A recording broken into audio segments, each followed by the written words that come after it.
The void of space was eerily silent, a stark contrast to the chaos about to unfold. Admiral Dorian Raines stood at the bridge of the HSS Retribution, watching the tactical display flicker with the positions of enemy vessels. The Galactic Dominion had thought humanity was weak. They thought Earth was just another world to conquer, another species to subjugate. They were about to learn otherwise. The Dominion had been at war with the Teralis, a reptilian species with an empire spanning hundreds of systems, for centuries. It had been a slow, grinding conflict. Battles were fought over the same systems, back and forth, like an eternal game of cosmic chess. But when the Dominion turned its eyes toward Sul, demanding humanity's submission, they had made a fatal miscalculation. Humans did not submit. Humans adapted. Humans fought. The war had started with skirmishes, pirate attacks, ships disappearing near colony worlds. Then came the blockade on Mars. The Dominion thought it would be over quickly, but they hadn't counted on humanity's sheer, relentless will to survive. Now, Earth was answering in full force. "Admiral," came the voice of Commander Nathan Solis from his station.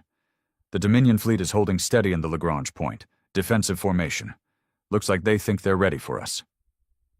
Admiral Raines smirked. "Then let's show them how wrong they are." The human fleet moved in like a storm. Sleek, dark warships, their hulls coated with adaptive camouflage, shifting to the darkness of space. Dominion sensors, tuned to detect energy signatures and movement, struggled to keep up. By the time they realized the attack had begun, it was already too late. The first wave was brutal.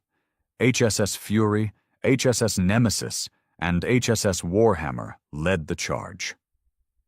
Kinetic rounds, traveling at relativistic speeds, punched through Dominion shields like wet paper. Plasma bursts lanced out, cutting through enemy formations. A Dominion cruiser exploded, its debris scattering into the void. They had never seen anything like it. Humanity's technology wasn't the most advanced in the galaxy. Their ships weren't the largest. But they were fast. They were unpredictable. And most importantly, they fought with the kind of brutal efficiency that the Dominion, accustomed to slow, drawn-out wars, had never encountered before. The Dominion flagship, Trelax Honor, sent out a desperate distress signal. Reinforcements were already en route, but the message was clear. They weren't going to last that long. Raines stood unmoving, his eyes locked onto the holographic display. "Bring the railguns online," he ordered. The Retribution's massive twin railguns powered up. The Dominion had seen energy weapons before. They had seen torpedoes. But they had never faced something like this. Humanity's railguns were devastatingly simple. Massive slugs accelerated to unimaginable speeds, tearing through enemy ships with raw kinetic force. The first shot fired. A Dominion battleship in the center of their formation took the hit straight through its core. A second later, it was gone, reduced to a field of expanding wreckage. Panic spread through the enemy fleet. Their formations broke apart. Dominion officers, trained in hierarchy and rigid tactics, were not prepared for an opponent who could read their movements and counter them with brutal, calculated aggression. "Admiral," Solis called again, his voice laced with disbelief. "They're retreating." Raines folded his arms, watching as the enemy fleet scattered. Some tried to run. Others simply surrendered, shutting down their weapons and broadcasting distress signals. A minute. That's all it had taken. "Let them run," Raines said coldly, "but make sure the message gets out. Earth is not to be trifled with." The battle was over. Humanity had arrived, and the galaxy would never be the same. The Dominion's retreat sent shockwaves across the galactic front. Fleets that had once feared nothing now scrambled to reassess their strategies. The news spread like wildfire. Humanity wasn't just another minor species. They were something far worse, an enemy that didn't fight like the rest of the galaxy. They fought to win. On board the HSS Retribution, Admiral Dorian Raines stood before the massive holographic display in the war room. His officers gathered around. The battle had been a resounding success, but he knew this was only the beginning. Commander Nathan Solis was the first to break the silence. They won't take this loss lightly. We humiliated them. Their honor demands retaliation. Raines nodded, his expression grim. Exactly, and that's why we don't wait for them to hit back. He turned to Major Lillian Carter, the head of intelligence operations. What do we know about their nearest command centers? Carter, a hardened officer with years of Black Ops experience, tapped a few commands into her tablet. The display zoomed in on the star system Velka 9, a heavily fortified Dominion outpost. Velka 9 is their strongest forward base in this region. If they want to strike back, this is where they'll regroup. Then we hit them first, Raines said. We send a message loud and clear. Earth doesn't wait for the storm. We are the storm. A murmur of agreement rippled through the officers. This was how humanity fought. They didn't play defense. They took the fight to the enemy. Solis, still analyzing the data, frowned. Velka 9 isn't just a military outpost. Civilians live there. Dominion loyalists, sure, but also refugees and non-combatants. Raines exhaled slowly. The room grew silent. This was war, but humanity wasn't a race of conquerors. They didn't slaughter indiscriminately like the Dominion had when they raised colonies on the outer rim. We target only military assets, he said firmly. If we cripple their command structure, the civilians won't even be a factor. We do this clean. Carter nodded, but there was a glint of something else in her eyes. She had seen too many wars, knew too well that there was no such thing as a clean fight. The next few hours were a blur of planning and coordination. The fleet moved swiftly, navigating through slipstream corridors to arrive at Velka 9 undetected. The Dominion had barely begun regrouping when the human fleet dropped out of hyperspace. It was an ambush unlike anything the Dominion had ever faced. Stealth bombers bypassed defenses before their sensors even registered the attack. Railgun rounds ripped through supply stations, severing the Dominion's logistical backbone. Precision strikes disabled communications, cutting Velka 9 off from the rest of the fleet. By the time Dominion forces scrambled to respond, it was already over. The HSS Retribution hovered ominously over the shattered remnants of the station. A transmission request came through. The face of a Dominion admiral appeared on the screen, his reptilian features twisted in rage. "You dare strike us like cowards?" he snarled. "You hide in the dark, strike from the shadows. This is not war. This is dishonor." Raines leaned forward, his voice ice-cold. "You misunderstand us, Admiral. We don't care about honor. We care about winning." The transmission cut out. The Dominion knew now. Humanity was not just another species to be bullied and conquered. They were a predator, and the hunt had just begun. The aftermath of the battle left Velka 9 in ruins, its once proud Dominion stronghold reduced to little more than scattered wreckage. Fires still burned in the remnants of its command center, though there was little left to salvage. The Dominion had underestimated humanity again, and it had cost them dearly. Admiral Raines stood at the observation deck of the HSS Retribution, watching as salvage drones scoured the remains for anything useful. The battle had been swift, decisive, surgical as planned. But he knew it wouldn't be the last. Commander Nathan Solis approached, his expression unreadable.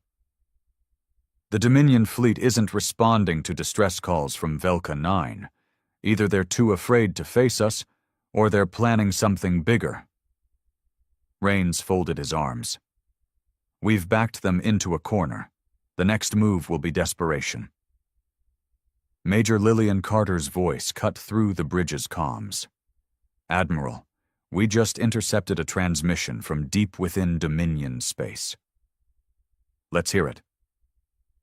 Carter's face appeared on the main screen, her features tight with concern. The Dominion High Command just declared us a Category Omega threat. That's their highest classification, reserved for species deemed existential dangers. Silence filled the room. Everyone understood what that meant. Solus exhaled. So, they're calling for total war. Carter nodded.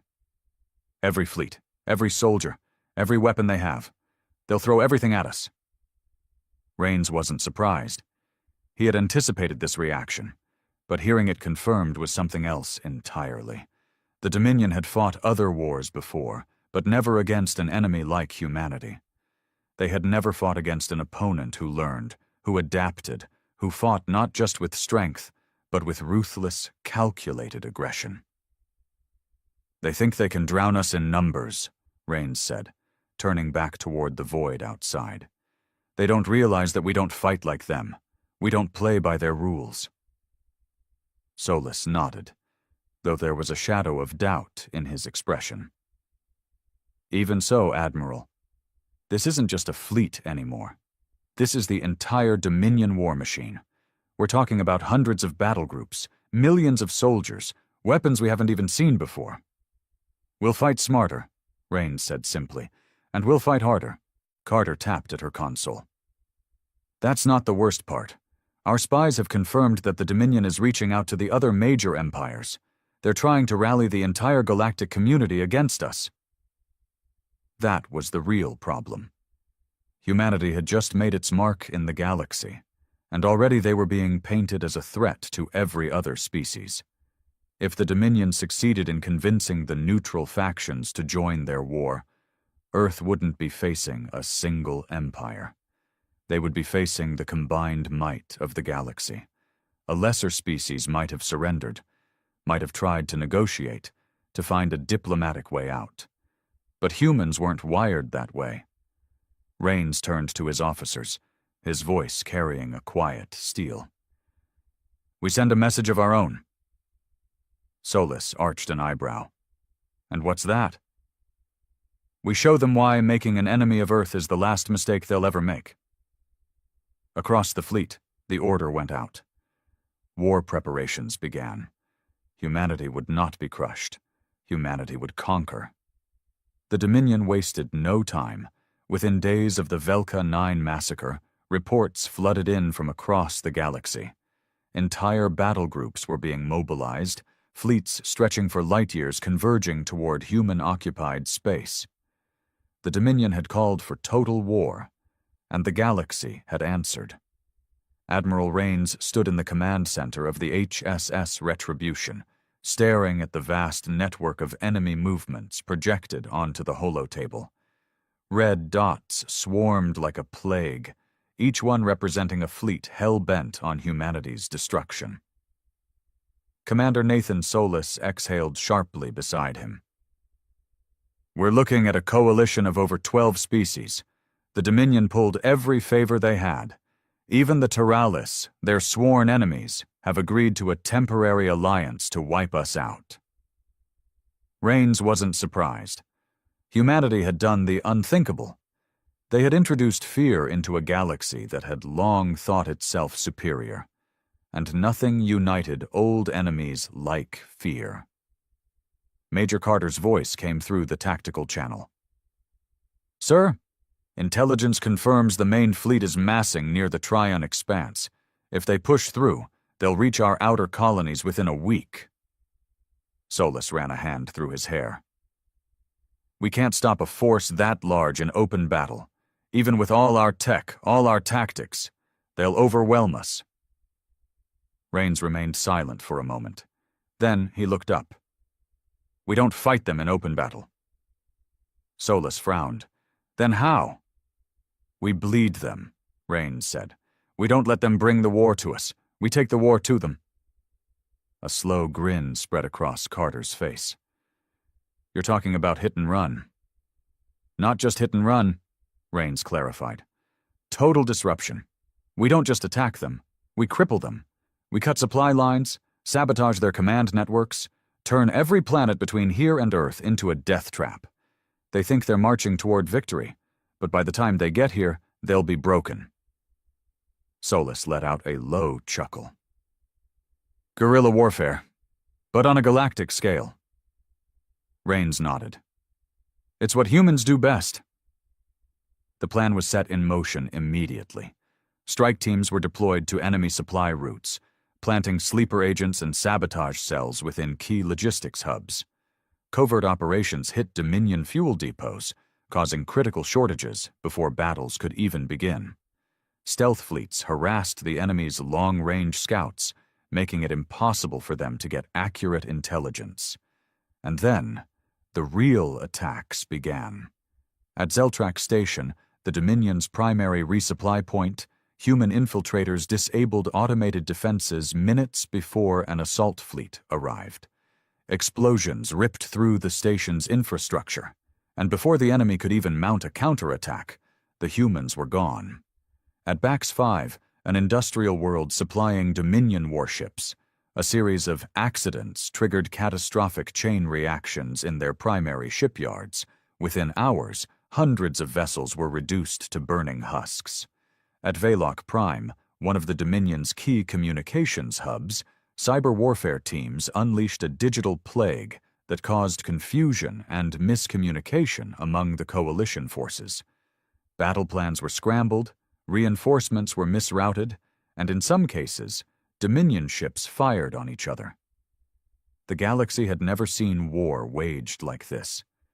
The Dominion, so used to drawn-out battles fought with honor and predictable tactics, found itself flailing against an invisible enemy.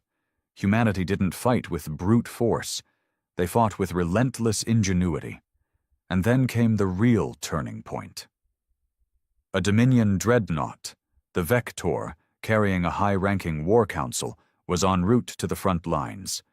It was a mobile fortress, supposedly untouchable. But the humans had other plans. A single stealth corvette, HSS Phantom, managed to slip past the Dominion escort. Aboard it were some of the most elite soldiers humanity had ever trained. They boarded the Vector, cutting through the ship's defenses like ghosts in the dark. Within an hour, the Dominion's war council lay dead, their throats slit in their own war room. By the time the Dominion even realized what had happened, the HSS Phantom was long gone. Panic gripped the coalition. Leaders hesitated. Fleets stalled. For the first time, the war machine ground to a halt, not because of superior firepower, but because the enemy had shattered their confidence. Solus stood beside Rains as they watched the latest battle reports. "They don't know what to do," he said with a grin. "They're used to fighting armies. They don't know how to fight an idea." Rains smirked. "That's because they don't understand what they're up against." Solus folded his arms. "And what's that?" Rains turned, his expression cold and unwavering. "They're fighting humans." The Dominion's war machine was grinding to a halt, but not because of a lack of resources or reinforcements. No, the true enemy wasn't starvation, nor was it attrition. It was uncertainty. The enemy no longer knew where to strike. Every time they massed their forces for a decisive push, their supply lines mysteriously collapsed. Every time they attempted to regroup, their fleet commanders wound up dead, their warships sabotaged. They were fighting ghosts. Admiral Rains stood at the helm of the HSS Retribution, watching the endless sea of stars before him. Reports from intelligence were clear. The Dominion was stalling. Their coalition allies were second-guessing their commitment. The Turalis, always opportunists, had pulled back their fleets, unwilling to suffer more casualties. The Vorlun hierarchy, once eager to prove their loyalty to the Dominion, were now losing ships faster than they could replace them. But the Dominion itself, they were still holding on. Barely. Commander Nathan Solis stepped up beside him. "We've bled them, Admiral. They're disorganized, demoralized. One more strike, one decisive blow, and we could end this." Rains exhaled. "And what's your suggestion?" Solis tapped on the holo display. The star map zoomed in on a single point. Primaris 1, the Dominion's true homeworld. Not just a military hub, but the beating heart of their empire. "You want to take the war to their capital?" Rains asked, raising an eyebrow. Solis nodded. "They think we're just hit-and-run raiders. They assume we'll stay in the shadows. But if we strike Primaris 1, if we cripple them where it hurts, they'll have no choice but to surrender." Major Carter chimed in through the comms. "He's right. If we destroy their leadership, the Dominion collapses. No one else in the coalition will keep fighting without them." Rains studied the hologram for a long moment. This was it. The final move in the game. The Dominion had declared total war. Now, humanity would finish it. "We do it," he said finally. "We take the capital, and we end this war." The battle for Primaris 1 began with fire and fury. The HSS Retribution led the charge, emerging from slipstream space with the full force of humanity's combined fleet. The Dominion had fortified the system, deploying dozens of battle groups and planetary defenses. But none of that mattered. The humans didn't fight fair. Electronic warfare teams hijacked enemy communications, feeding them false orders. Dominion fleets turned against each other in the chaos, mistaking allies for enemies. Precision orbital strikes hammered key infrastructure, cutting off power grids, command centers, and planetary shields. And then the ground invasion began. Elite human shock troops deployed across the capital city of Vecta Prime, where the Dominion's ruling war council had barricaded themselves in the Citadel of Lords. The Dominion, once a proud empire of conquerors, now found itself under siege. Nathan Solis led the assault himself, cutting through the last of the Dominion's defenders. He and his strike team breached the War Council's chambers, weapons raised. The Dominion lords, once so arrogant and untouchable, now cowered before them. One of them, a high-ranking warlord, hissed through his fanged maw. This is impossible. We are the Dominion. You are lesser than us." Solis leveled his rifle at the alien's head. "Not anymore." A single shot rang out. Admiral Rains watched from orbit as the Dominion's surrender was broadcast across the galaxy. Their once mighty empire brought to its knees, not by sheer numbers, not by superior firepower, but by ruthless strategy. The war was over. Humanity had entered the galactic stage not as a minor player, not as another species to be pushed around, but as a force to be feared. And the galaxy would never forget.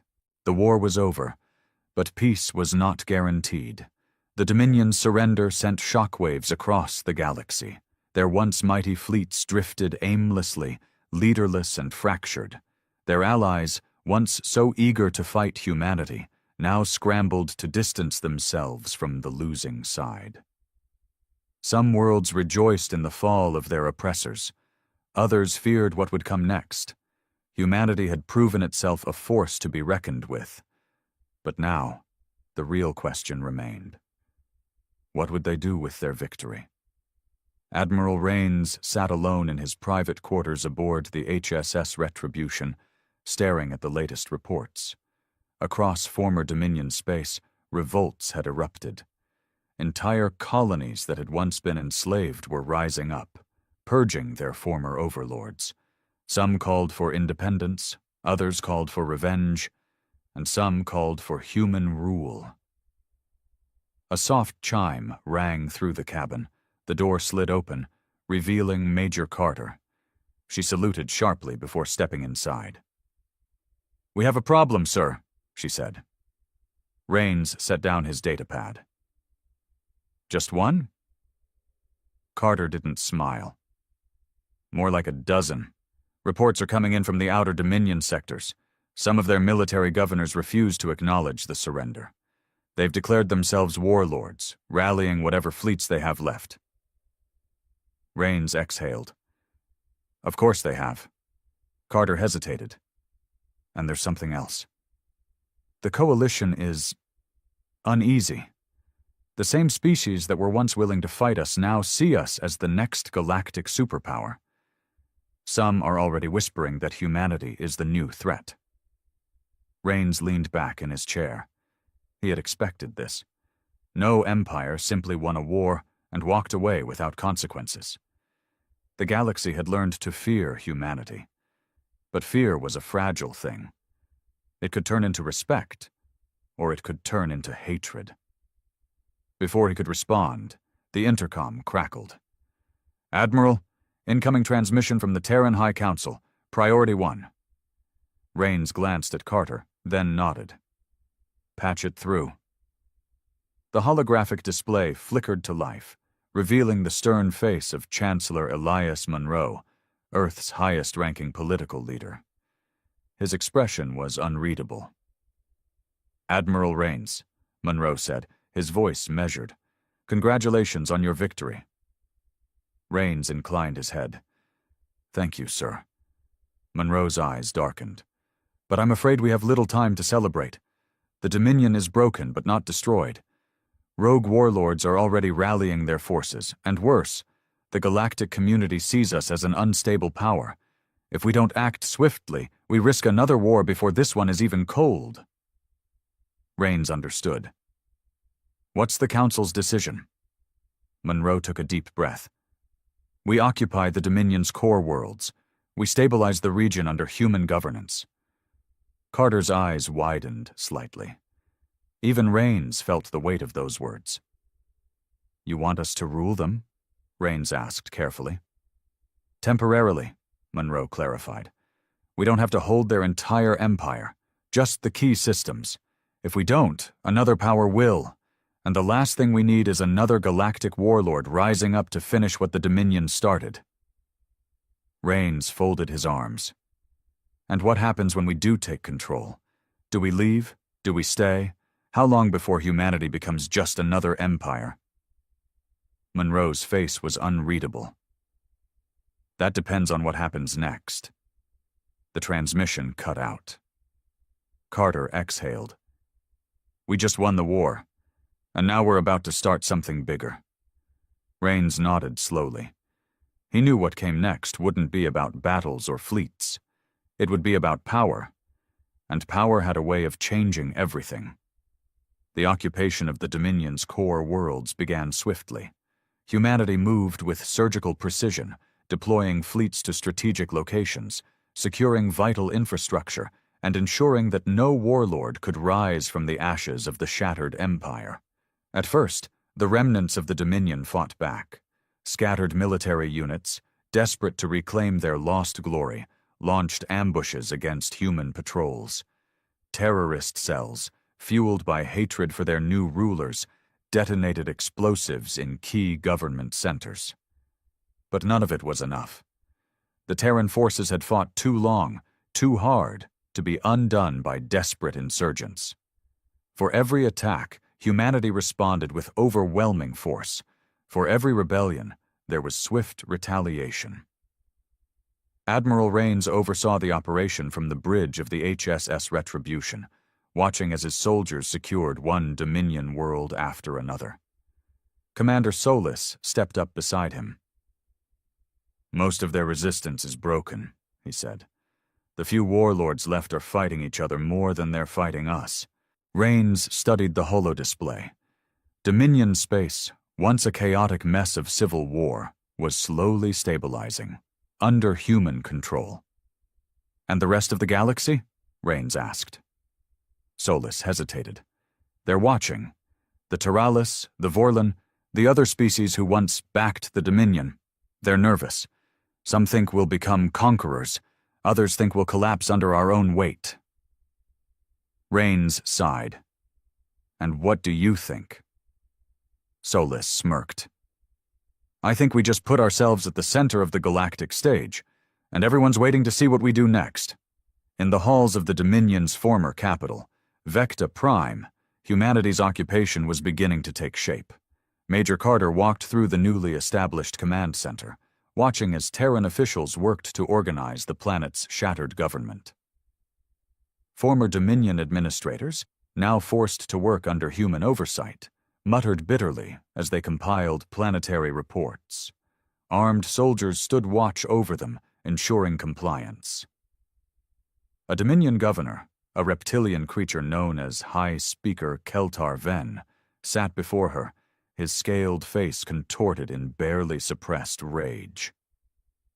This is not governance, Keltar spat. This is occupation. Carter leaned forward. That's because it is an occupation. Keltar let out a low growl. And how long do you think you can hold it? The galaxy will not allow humanity to seize control of our empire. You may have won the war, but you cannot hold on to victory forever. Carter's expression was cold. We don't need to hold it forever. Just long enough to make sure the right people are in charge when we leave. Keltar narrowed his eyes. And who decides who is right? Carter smiled. We do. Despite human control over Dominion space, threats still loomed. Deep in the uncharted regions of the galaxy, something watched. A shadowy figure stood aboard a darkened command bridge, its form obscured by swirling mist. Behind it, a group of hooded figures murmured in an alien tongue. The humans have proven themselves formidable, one voice said. They have accomplished what none before them could. They are dangerous, another agreed, but they are also reckless. Their empire is built on force, not stability. A third voice, older and colder, spoke last. Then let us ensure they never find stability. Let us remind them that in the darkness of the void, there are things far older and far deadlier than them. The hooded figures nodded in unison, and the shadows moved. Back on Vecta Prime, Admiral Rains stood on the balcony of the former Dominion Palace, overlooking the city below. Human banners flew where Dominion emblems once stood. Armed patrols moved through the streets. The once mighty empire of conquerors now lived under human rule. Solis stepped beside him. So, what now? Rains didn't answer immediately. He looked out at the stars, knowing that their victory had only led to greater dangers. The war had ended, but the next battle was just beginning. The shadows moved unseen, whispering through the void between the stars. Humanity had conquered the Dominion, but something far older had been watching. And now, it was moving. Admiral Rains sat in his command chamber aboard the HSS Retribution, reviewing intelligence reports. The Dominion's remaining forces were either surrendering or tearing each other apart. The occupation was holding, for now, but the weight of their victory was already pressing down on him. Commander Solis entered the chamber without a word, dropping a datapad onto the table. His expression was grim. Rains picked up the datapad. What am I looking at? Solis folded his arms. A pattern, one we shouldn't be seeing. The report contained star maps marked with strange anomalies. At first glance, they looked like nothing, just deep space disturbances, unexplored voids. But the more Rains studied them, the more he saw the truth. These systems, Rains muttered. They're dying. Solis nodded. Sensors picked up something strange in multiple Dominion territories. Planets with sudden mass extinctions, orbital stations going completely dark, entire fleets disappearing. No distress calls, no debris, just gone. Rains leaned forward. Are we dealing with a rogue faction? Solis hesitated. We don't think this is Dominion-related, sir. Some of these star systems weren't even occupied, and yet something erased them. A chill ran down Raines's spine. The Dominion had been a brutal empire, but they had been predictable. This question mark. This was something else. Where was the last incident? Raines asked. Solus tapped the datapad. A single name appeared. Zelvaris IV, a fringe colony world deep in former Dominion space. No communications for over a week, Solus said. It was supposed to be a minor refueling station. Population of 600,000. Our scout sent a probe. Raines glanced up. And? Solus hesitated before swiping on the datapad. The holographic display flickered to life, showing footage from the probe. At first, nothing but static. Then, darkness. The planet below was eerily silent, covered in deep black scars. No lights, no movement. Cities were still intact, yet lifeless. No visible damage, but every building looked wrong, as if something had emptied them. Then the footage cut to black. That was the last transmission, Solus said. After that, the probe was gone. Raines set the datapad down slowly. This isn't a rebellion, he said. No, Solus agreed. This is something else. Raines clenched his jaw. He had spent his career fighting enemies he could understand. The Dominion, for all their cruelty, had been alive. But whatever this was, it felt like death itself. The HSS Revenant arrived at Zelvaris IV within the week. It was one of humanity's best reconnaissance vessels, outfitted with stealth tech and deep space sensors. Major Carter led the team personally, landing in one of the colony's main cities. She stepped out of the dropship, pulse rifle in hand, her boots crunching against the eerily silent streets. The city was untouched, but empty. No bodies, no signs of struggle. Doors were left open, meals half-eaten on tables. It was as if the entire colony had simply vanished. Jesus, one of her soldiers muttered. This is worse than a battlefield. Carter kept moving, scanning the area. Then she stopped. Her HUD flickered. A whisper echoed in her helmet. A strange, static-filled voice. You are not ready. Then the lights above flickered, and the shadows began to move. Back on the HSS Retribution, alarms blared. Sir, an officer shouted. We just lost contact with the Revenant. One moment they were there, and then nothing. Raines shot up from his seat. Get me visuals. The screen flickered. At first, nothing but static. Then, an image, a single frame, the ruins of Zelvaris IV, and something standing in the center of the city. Tall, featureless, blacker than space itself. Watching. The transmission cut. Silence fell across the bridge. Then, slowly, Solus exhaled. Admiral, he said quietly. What the hell did we just wake up? The silence that followed was thick with tension. The bridge crew of the HSS Retribution remained frozen, staring at the dark screen where the last image of Zelvaris IV had played. Admiral Raines felt the weight settle in his gut. He had fought wars, seen entire fleets reduced to wreckage, watched civilizations crumble under orbital bombardments. But this was something else. This was an enemy he couldn't see, and it had just wiped out one of his best teams. Solus exhaled sharply. Orders, sir? Raines's mind raced. The smart move, the logical move, was to pull back, report this anomaly to the Terran High Council, and let scientists and analysts break it down. But Major Carter was down there. His soldiers were down there. He wasn't leaving them behind. Prep a recon team, Raines ordered. We're going to Zelvaris IV. Solus tensed. Sir, we don't even know what we're up against. Raines met his gaze. Then it's time we found out. Hours later, the HSS Revenant II, a heavily armed infiltration cruiser, descended into the dead skies of Zelvaris IV. The storm clouds above were unnatural, black, twisting, alive. The sensors struggled to penetrate the haze, but Raines didn't need a perfect reading. He could feel it in his bones. Something was wrong here. Aboard the dropship, the retrieval team double-checked their weapons. Experimental plasma rifles, motion trackers, and enough explosives to level a city block. "Remember," Rains said over the comms, "this isn't a rescue mission. We don't know if anyone's left alive." The dropship doors slid open, revealing the ruins of the city below, and the emptiness. Buildings stood intact. Vehicles remained parked along the streets. Streetlights flickered in eerie, rhythmic pulses.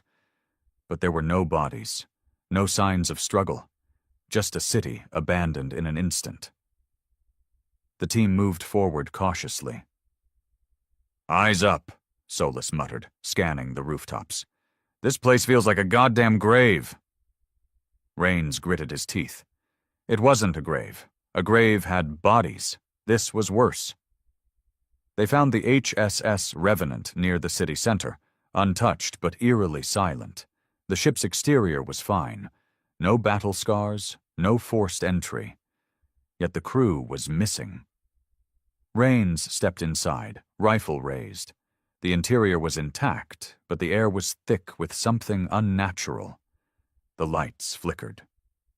Shadows seemed longer than they should have been, and in the command center, a single message had been scrawled across the walls in black, tar-like fluid. "They are not dead. They were taken." Rains felt a cold chill crawl up his spine. Then his comm crackled. "Sir," came a shaky voice, "you need to see this." Rains followed the signal to a side alley. A single figure stood in the shadows, helmet cracked, armor scorched. Major Carter. Alive. But when she turned, Rains saw her eyes. They weren't hers anymore, and she started to whisper in a voice that wasn't her own. "They are awake." The air in the alley grew colder as Major Carter's voice rasped through the comms, unnatural and layered, as though something ancient spoke through her. "They are awake." Admiral Rains tightened his grip on his rifle, his instincts screaming at him to fire, to end whatever this was. But this was Carter. One of his best. He couldn't. Not yet. "Carter," he said, his voice steady despite the dread clawing at him. "What's happening? Who's awake?" Her head tilted unnaturally, her blank, hollow eyes locking onto his. "The ones who came before. The ones who wait beyond. You woke them when you tore the Dominion apart." Commander Solus stepped forward, his weapon trained on her. "Admiral, she's not herself. We need to—" Before he could finish, the ground trembled. A low, resonant hum pulsed through the city, vibrating in their bones. The shadows around them stretched and twisted, no longer bound by the laws of light or physics. From the edges of the streets, tall, featureless figures emerged, blacker than the void, their forms shifting like liquid darkness. Rains barked into his comms, "All units, fall back to the dropship, now!" The team didn't hesitate. They opened fire as they retreated, plasma rounds tearing into the figures. The shots seemed to dissipate into nothingness, swallowed by the entity's forms. The hum grew louder, drowning out the sound of gunfire. Carter didn't move. She stood there, whispering as the shadows closed in. Rains grabbed Solus. "We're not leaving her." "Sir, she's gone!" Solus shouted, pulling back. "Look at her!" But Rains didn't listen. He charged forward, slamming into Carter and dragging her toward the dropship. Her body was limp, but her lips kept moving, muttering incomprehensible words. The entities surged after them, faster now. The city itself seemed to warp, buildings bending inward, streets cracking as though reality was unraveling. The dropship engines roared to life as the team piled in. Rains threw Carter inside just as one of the shadow figures reached for him. Solus fired a point-blank plasma burst, and for a split second, the entity recoiled, enough time for the doors to slam shut. "Get us out of here," Rains roared. The dropship shot into the sky, the HSS Revenant II waiting above. Behind them, Zelvaris 4 shuddered. The black scars on its surface spread like a disease, consuming the planet. Then, in an instant, it vanished, not destroyed, not shattered, but gone, as if it had never existed. Back aboard the HSS Retribution, the crew worked frantically to stabilize Carter. She was alive, but unresponsive, her vitals erratic. Scientists in hazmat suits scanned her, their faces pale as they whispered about unknown energy signatures and anomalous cellular degradation. Rains stood over her, watching as her lips twitched, still forming silent words. Solus approached, his voice low. "What the hell was that, Admiral? What did we just fight?" Rains didn't answer immediately. His mind raced, piecing together the fragments, Carter's words, the Dominion's collapse, the sudden emergence of these things. Whatever they weren't just a threat. They were a consequence. "We didn't just win a war," he said finally. "We broke something. Something older than the Dominion. Older than us." Solus frowned. "You think this is our fault?" "I think we kicked over a rock," Rains replied, "and something crawled out from underneath." The comms crackled. A transmission from the Terran High Council. "Admiral Rains," Chancellor Monroe's voice cut through, sharp and urgent. "We've lost contact with 3 more systems near Zelvaris 4. Reports of shadows. What's happening out there?" Rains exchanged a glance with Solus. Then he straightened, his resolve hardening. "We've got a new enemy, sir," he said, "and it's not one we can fight with railguns." Monroe's silence was heavy. Then, "What do you propose?" Rains looked at Carter, still whispering in her trance. He thought of the Dominion's fall, humanity's rise, and the cost they hadn't seen coming. "We find out what they are," he said. "We figure out how to stop them, and if we can't stop them, we make damn sure they regret waking up." Months later, the galaxy remained on edge. The Dominion was a memory, its worlds now under human stewardship. But the shadows lingered, a quiet menace spreading through uncharted space. Humanity adapted, as it always had. Fleets were refitted with experimental sensors to detect the entities. Scientists raced to understand the unknown energy signatures. Soldiers trained for a war no one could fully comprehend. And in a secure lab aboard the HSS Retribution, Major Carter awoke. Her eyes were her own again, but haunted. She spoke of endless voids, of voices that whispered from beyond time, of beings that had waited eons for a crack in the universe to slip through. "They're coming," she warned, "and they're not afraid of us." Rains stood beside her, his face etched with determination. "Good," he said, "because we're not afraid of them either." The war with the Dominion had ended, but humanity's true fight, for survival, for its place in the cosmos, had just begun. And whatever came next, they would face it as they always had, with fire, with cunning, and with an unyielding will to endure. The wreckage was a gift and a warning. When the alien warship fell from the sky, it burned across the horizon like an angry god cast down from the heavens. Every government on Earth scrambled to claim a piece of it. The crater was still smoldering when the first teams arrived. Scientists, engineers, soldiers, and spies, all desperate to understand what had fallen into their hands. It was unlike anything humanity had ever seen. The hull, still warm despite the days since impact, was made of an unknown metal that defied all attempts to cut, weld, or even scratch it. Inside, the remains of its alien crew were fused with their technology, their bodies grotesquely twisted by whatever energy had ripped through the ship before it fell. Their weapons, their computers, their power source, it was all beyond human comprehension. But humans didn't need to understand everything. They just needed to take what worked. The United Nations formed a secret coalition, Project Revenant. Every major power contributed their brightest minds, their best engineers, and their most ruthless generals. The goal was simple: reverse engineer the alien warship, take what could be used, and build something even deadlier. It took years.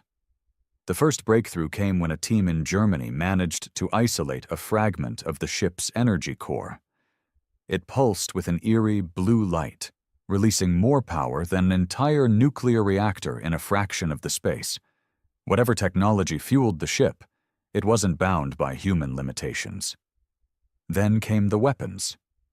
The wreckage held traces of a weaponized energy system, something that burned at a molecular level, reducing everything it touched to dust.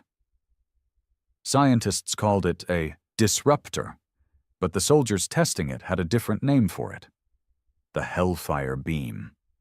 And so, piece by piece, the warship took shape. They called it the Revenant, a ghost reborn from the wreckage of a fallen enemy. Unlike any human ship before it, the Revenant could move without conventional thrusters, its alien power source manipulating gravity itself. Its hull, reforged from the alien metal, was impervious to traditional weapons. And its guns, those monstrous white-hot beams of destruction, could tear through anything in their path. By the time the Revenant was ready for its first test, the universe had already taken notice. A second alien fleet entered the solar system. Not a crippled scout ship this time. This was an armada, a force built for conquest. They had come to see what had become of their lost vessel, expecting to find a primitive world still clawing its way toward the stars. Instead, they found the Revenant. And humanity was ready. The alien fleet arrived in perfect formation, their ships gliding through the void like silent predators. There was no attempt at communication, no diplomatic envoy, no warning. They already knew what had happened to their lost warship. They weren't here to talk. They were here to erase a mistake. Humanity had been preparing for this moment. Every satellite, every hidden deep space station, every classified military project had been watching the sky, waiting for the inevitable retaliation. But even with all their preparation, the sheer scale of the alien armada sent a ripple of unease through Earth's highest command.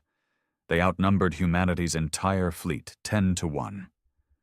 But the Revenant wasn't just another ship.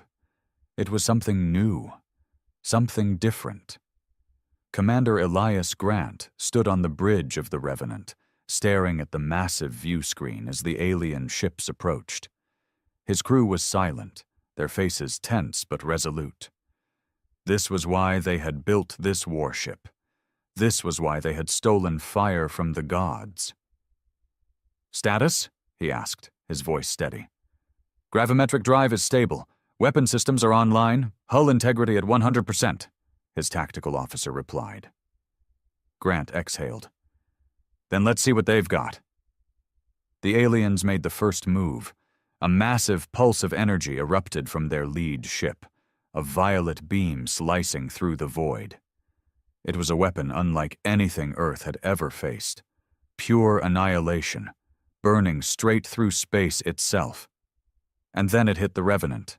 The bridge shook as the impact spread across the hull, but instead of breaching, the alien metal absorbed it. The ship groaned as the energy dispersed harmlessly into its reinforced frame. The crew held their breath. Then the computer chimed. "Hull integrity, 97%. No major damage," reported the engineering chief. Grant smiled. "Our turn." The Revenant's primary cannon hummed to life, a low, throbbing sound that reverberated through the entire ship. This was the Hellfire beam, a weapon that humanity hadn't just stolen from the aliens but improved. The energy built to critical mass, then it fired. A lance of blinding white light tore through the darkness. It didn't just hit the lead alien ship. It unmade it, The beam carved through the warship's shields like paper, burning straight through its hull, cutting it in half in a single, searing instant. The two broken halves drifted apart, fires spilling from their ruptured core. Silence filled the bridge.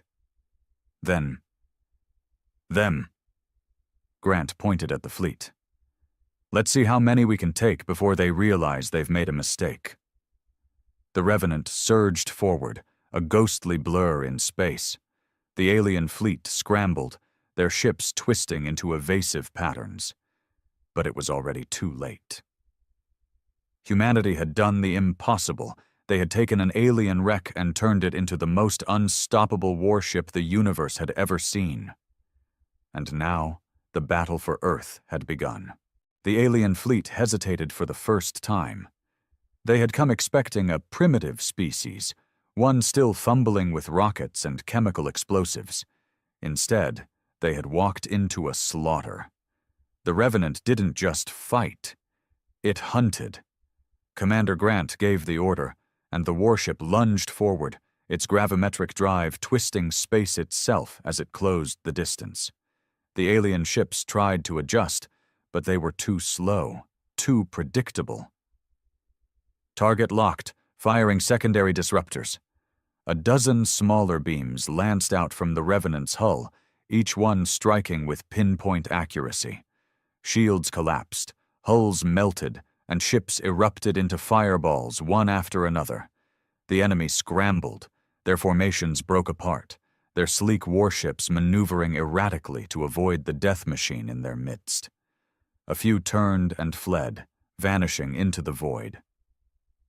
"Look at them run," someone muttered on the bridge. Grant ignored the comment. He wasn't here to gloat. He was here to make sure Earth survived. "Bring us about," he ordered. "Full power to forward shields. Let's see how they handle us up close." The alien fleet had been designed to fight lesser species, to crush resistance before it could begin. They had superior numbers, superior experience, superior technology. But what they didn't have, what they couldn't comprehend, was human adaptability. Every tactic they had used in the past was useless now. Their enemies had stolen their greatest weapon, dissected it, and turned it into something beyond their understanding. Panic rippled through their ranks. A group of alien warships broke off, moving into a defensive formation. They unleashed a coordinated barrage, hundreds of energy beams, missiles, and plasma bolts, all converging on the Revenant at once. The ship shuddered. The alien hull absorbed most of the impact, but not all of it. The bridge lights flickered. A few alarms blared. "Damage report," Grant demanded. "Minor breaches on Deck 4, but auto-seal is holding," the chief engineer responded. "Hull integrity still at 93%. Grant nodded. "Fire all remaining Hellfire beams. Wipe them out." The retaliation was brutal. The Revenant turned its full power on the enemy formation, and in an instant they were gone, reduced to burning debris scattering through the void. By now the remaining alien ships had made their decision. They weren't going to win this fight. The survivors jumped to faster-than-light speed, vanishing from the system, abandoning their dead. A deep silence filled the bridge. Then a voice broke it. "Did we just win?" Grant exhaled slowly. He looked at the wreckage, at the burning remains of an armada that should have annihilated them. He thought of the thousands of men and women who had worked in secrecy, who had given everything to turn an alien wreck into humanity's greatest weapon. He turned to his crew. "We did," he said, "but they'll be back." Because he knew this wasn't over. The aliens had come expecting an easy conquest. Instead, they had discovered a nightmare. And now the galaxy would learn to fear humanity. The battlefield was quiet now.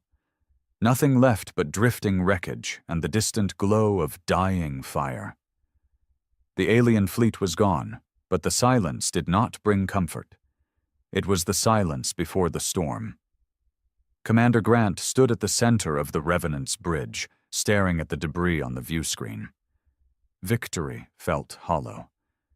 This was only the beginning.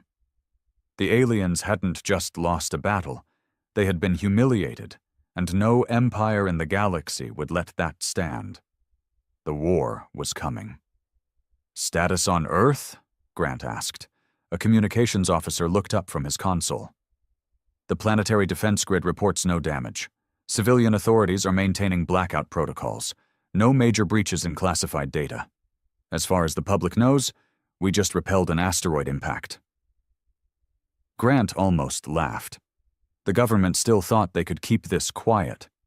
A fleet of alien warships had just been obliterated above Earth, and somehow, someone in a suit thought they could still control the narrative. It wouldn't last. "Get me a link to command," Grant said. The screen flickered, and within seconds, the face of Admiral Sarah Kovich appeared. She was seated in a high-security control room buried deep beneath the Pentagon, her expression as grim as he expected. "Commander," she said, "we're reviewing the battle data now. You did well." "They weren't ready for us," Grant replied. "Next time, they will be." Kovich's lips tightened. "We're already assuming retaliation. You proved the Revenant is effective. Now we need to scale up." Grant understood. One warship, no matter how powerful, wouldn't be enough. If they wanted to survive, if they wanted to do more than just defend themselves, humanity needed a fleet. "How long?" he asked. "We're repurposing every black-budget project on the planet. Within 5 years we'll have more. Not as advanced as the Revenant, but close. We need to reverse engineer more of the alien tech first." 5 years. It wasn't enough time. "If the aliens come back sooner?" Kovich's eyes darkened. "Then we hold the line, however we can." Grant exhaled. He had expected this. They had stepped onto a much larger battlefield, and now there was no turning back. "I'll keep the Revenant ready," he said, "because we both know they won't wait 5 years." Kovich nodded. "Good. We'll be in touch." The screen cut out. For a moment the bridge was silent again. Then his tactical officer spoke. "Sir, we're picking up something." Grant's head snapped around. "What kind of something?" The officer's face was pale. "A signal. From deep space. Multiple sources. It's them." The aliens, already regrouping, already planning their next move. Grant clenched his jaw. They thought they could wipe Earth off the map. They had no idea what was coming. He straightened. "Prepare for battle." Because humanity wasn't going to wait for them to strike first. The signal was repeating. Short bursts of alien code, pulsing across deep space. It wasn't just a distress call. It was a warning. They were coming back. Commander Grant watched as the tactical officer worked furiously, decrypting what little they could from the fragmented transmissions. The alien language was still largely a mystery, but some things were universal. The patterns, the urgency, the sheer scale of the broadcast, it all pointed to one conclusion. A fleet was coming. "How many?" Grant asked. The officer swallowed. "Based on signal strength, at least 100 ships, maybe more." 100. The last fleet had only been a fraction of that, and the Revenant had barely taken the hits. If the aliens were sending their full strength now, Earth wouldn't stand a chance, unless they struck first. Grant turned to his crew. "Set course. We're taking the fight to them." Silence. Then, "Sir?" "They're regrouping somewhere," Grant said. "A staging ground, a place to plan their invasion. We need to hit them before they hit us." It was reckless, dangerous, but waiting meant death. The engineering chief exhaled. "We don't know where they are." Grant smirked. "We have their signal, don't we?" The bridge crew exchanged glances. Then the communications officer nodded. We can trace the signal's origin. It's faint, but there's a strong source coming from a system just outside our charts. Grant's smirk widened. Then we go there. His officers hesitated. No human ship had ever left the solar system before. They had built the Revenant for defense, to protect Earth. Now he was asking them to take it into the unknown, into enemy territory, with no backup, no reinforcements, and no guarantee of coming back. But this was humanity's only chance. Grant saw the moment they understood. One by one, his officers straightened. Determined. We'll need to push the gravimetric drive past tested limits, the chief engineer said. Then push it, Grant replied. A slow grin crept across the tactical officer's face. Guess we'll be the first humans to see what's out there. Grant sat back in his command chair. And if we do this right, we'll be the first humans to make the universe afraid of us. The order was given. The drive hummed, gravity twisting as the Revenant prepared to jump. The stars blurred, stretching into infinity. And then, in a single pulse of energy, humanity's greatest warship vanished into deep space, heading straight for the enemy's heart. The universe stretched and warped around the Revenant as it made the jump. The gravimetric drive was pushing beyond anything humanity had ever tested, bending the very fabric of space to hurl them across the void. Grant gripped the arms of his chair, feeling the subtle tremors in the hull. The ship groaned under the strain, but it held. Of course it held. It had been built from alien bones, reforged with human ingenuity. It was a ghost stolen from the enemy, and now it was coming for them. Jump complete, the helmsman reported, voice tight with adrenaline. The viewscreen flickered as reality snapped back into focus. And then they saw it. The system was unlike anything mapped by human astronomers. 3 suns locked in a slow gravitational dance, their combined light casting long shadows over a massive gas giant and its cluster of moons. But it wasn't the stars or planets that held their attention. It was the fleet. Hundreds of ships, dark and jagged against the glowing backdrop of the system. More than Grant had ever seen. More than Earth's entire military had ever imagined. They weren't just preparing for another attack. This was a full-scale war machine, a force designed to erase a species from existence. And humanity had just jumped straight into the heart of it. For a brief, terrifying moment, there was no movement. The alien fleet hadn't reacted yet, hadn't even realized what had just arrived in their midst. Grant clenched his jaw. They had only seconds before the enemy understood what was happening. Tactical, he ordered, voice like steel. What do we have? The officer's hands moved fast, scanning readouts, mapping threats. Looks like their command center is on that station. He pointed to a structure orbiting the largest moon. It's coordinating the fleet. If we take it out, we cut their chain of command. Grant nodded. That was their opening. Weapons hot. We hit them before they know we're here. The Revenant moved like a phantom, slipping through the void, undetected for just a little longer. Then its guns powered up. A pulse of energy rippled through the ship as the first Hellfire beam fired. It struck the alien command station dead center. The structure exploded in an instant, a silent eruption of fire and debris scattering across the moon's surface. For one heartbeat, the enemy fleet remained frozen, as if unable to comprehend what had just happened. Then the system erupted into chaos. Alarms blared across the bridge as the alien ships snapped to action, their sleek forms twisting through space as they turned to engage. Energy weapons charged, targeting systems locked on. Grant's pulse pounded in his ears. This was it. The Revenant was alone, surrounded, outnumbered 100 to 1, but it was also faster, stronger, deadlier. Grant leaned forward. All power to weapons. Let's show them what we can do. The war had truly begun. The first volley of enemy fire came in a blinding cascade, streaks of violet energy lancing across the void. The alien fleet was ruthless, unleashing a storm that should have torn the Revenant apart. But they had underestimated what they had created.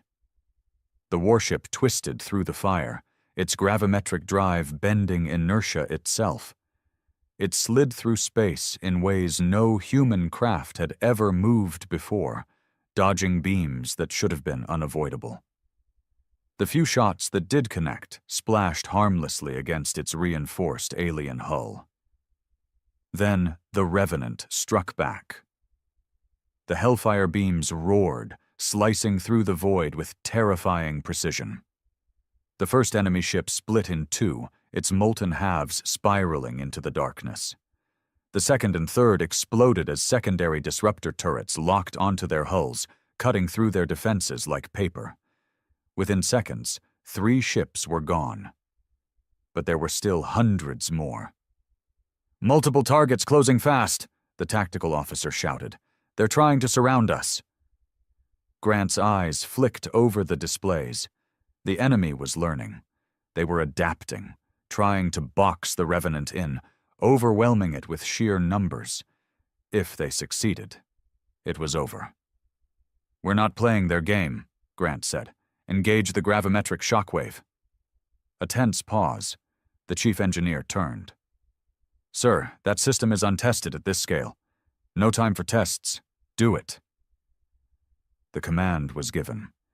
Deep within the Revenant, the stolen alien core pulsed, feeding impossible amounts of energy into the ship's gravimetric field. Space itself began to ripple around them. Then it detonated.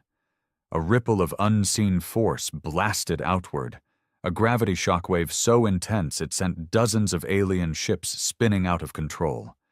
Some collided, their hulls crumpling like tin cans. Others tumbled helplessly, unable to stabilize in the sudden gravitational chaos. And the Revenant? It moved, faster than light, faster than thought. It vanished from the enemy's trap, reappearing behind the bulk of the fleet in an instant. Grant wasted no time. "Full barrage! Fire everything!" The ship's entire arsenal came to life. Hellfire beams cut through enemy ranks. Disruptor turrets rained death on scrambling fighters. Torpedoes detonated in precise bursts, sending more ships to their doom. In mere minutes, the battlefield had changed. What was once an overwhelming alien force was now a chaotic, scrambling mess, their formation broken, their command center destroyed. But it wasn't over. "They're reorganizing," the tactical officer warned, "bringing in the dreadnoughts." Grant's gaze locked onto the largest ships in the fleet, massive behemoths, each the size of a city, bristling with weapons. These weren't scouts. These were warships meant to end civilizations. And now they were all targeting the Revenant. Grant's grip tightened on the armrests. "Brace for impact." The void lit up as the alien dreadnoughts unleashed their full firepower, and Earth's stolen war machine dove straight into the fire. The universe exploded around the Revenant. A full broadside from the alien dreadnoughts turned space into a maelstrom of fire. Beams of searing violet energy crisscrossed the void, each one powerful enough to shatter a moon. Shockwaves rippled as kinetic slugs the size of buildings hurtled toward them at unimaginable speeds. The fleet had stopped playing defense.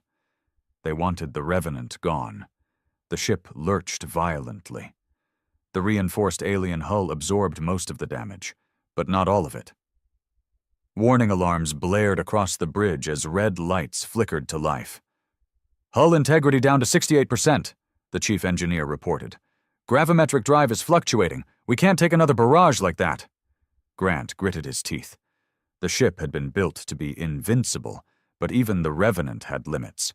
They were running out of time. "Options?" he barked. The tactical officer's hands flew over the console. "Dreadnought shields are too strong for a frontal attack, but..." His eyes widened. "Sir, Their shields are pulling power from a central relay on the planet below. If we hit it, their defenses drop, Grant finished. It was a gamble. Going after the relay meant taking the Revenant into the planet's upper atmosphere, right through the heaviest concentration of enemy fire. But if they stayed here, they'd be ripped apart. Grant made his choice. "Helm, take us down. Full speed." The bridge crew barely hesitated. They trusted him. They trusted the Revenant. And so the impossible warship plunged toward the planet.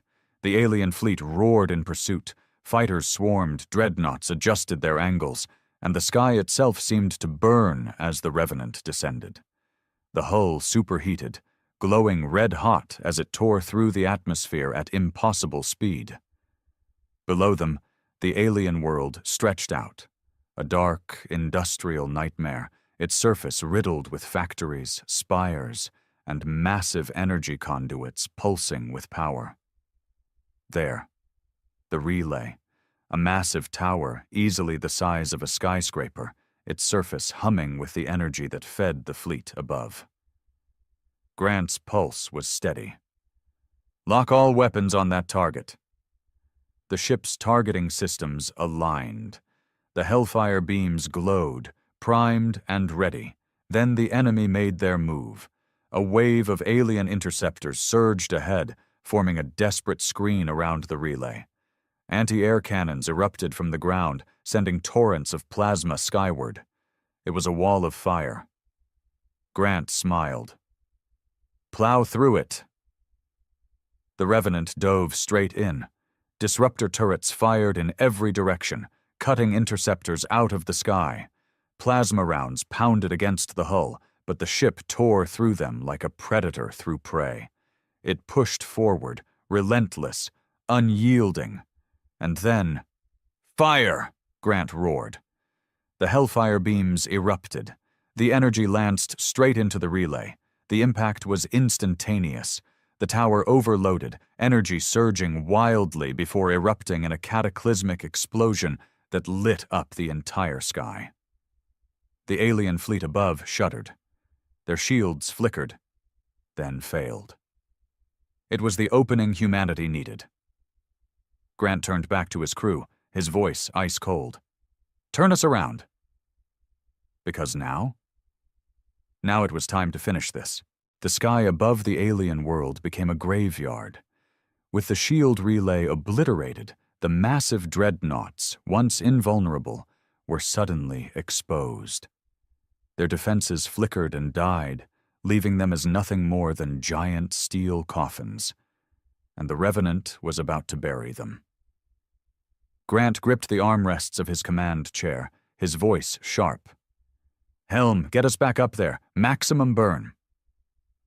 The warship roared, its engines blazing as it pulled a steep ascent, leaving behind the smoldering remains of the alien relay station. Below them, the planet burned. Shockwaves from the explosion rippling across the landscape, structures crumbling, defenses failing. But Grant didn't care about the surface. His eyes were locked on the sky, on the fleet. The alien dreadnoughts, now fully aware of their predicament, scrambled to reposition.